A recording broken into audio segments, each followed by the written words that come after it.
Why your mindset is vital during a pandemic. No one will dispute that we are undergoing challenging times right now as a result of COVID-19, aka the coronavirus. Most all of us are suffering from varying degrees of hardship. What differentiates how well you adapt has less to do with the severity of the hardship you are under, and more to do with your outlook or mindset about it. Before we start, please push the subscribe button and hit the notification bell. In its simplest form, this breaks down to two of my most commonly uttered truths. 1. That life consists of 10% what happens and 90% on how you react to it. 2. In order to be as happy and productive as possible, it is vital that you learn how to control what is under your control and let go of everything else. Let's start with the first one. I am hearing a lot of people complaining about how much money they have lost in their 401ks or IRA individual retirement account over the past month or so. While I have no reason to doubt that the value of these have dropped significantly, I do contest the fact that they have lost anything at this point. It's their mindset about the declining value that is causing them all of their anguish, not the loss in value that has happened.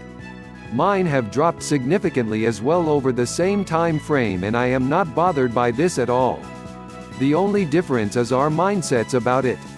It is a fact that the value of most of these accounts have dropped significantly, but how does stressing over it make it better? In the crudest terms, by worrying about it and fretting over it now, you are simply giving yourself two problems for the price of one.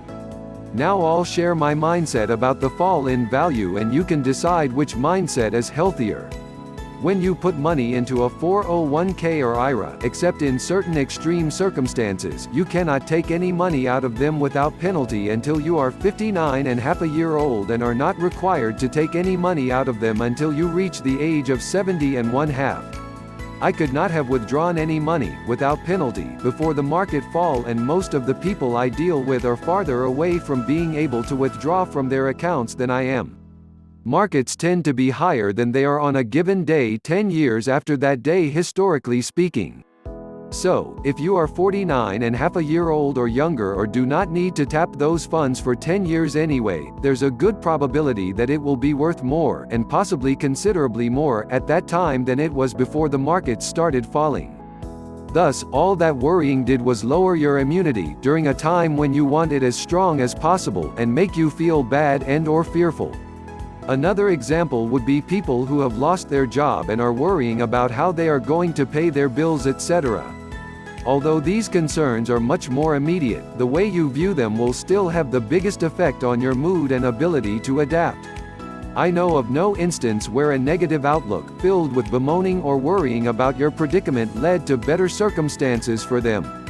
A much more productive approach would be to accept that you are where you are, and then putting all of your energy into finding solutions or things that may alleviate your problems. Now for the second one I mentioned above. In order to be as happy and productive as possible, it is vital that you learn how to control what is under your control and let go of everything else. Most of what is happening is beyond our control, like when we can go back to work, or resume our normal lifestyles, or get a vaccine, etc. There are still many things we can control, and I'd recommend starting with how you view things. If you are glued to the news or social media, chances are you are going to be filled with worries. I'm confident nothing of monumental importance is going to happen without it reaching me in a timely manner.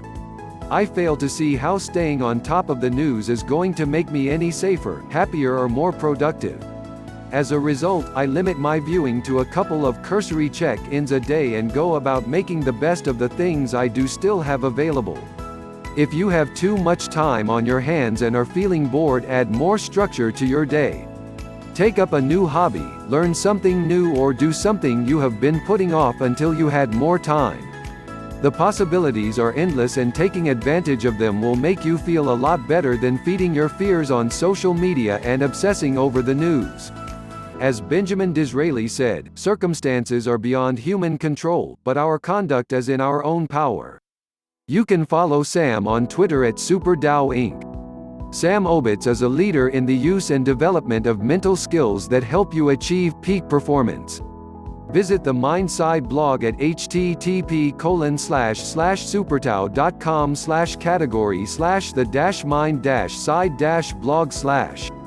Article source https://ezinarticles.com/expert/sam_obit/796527.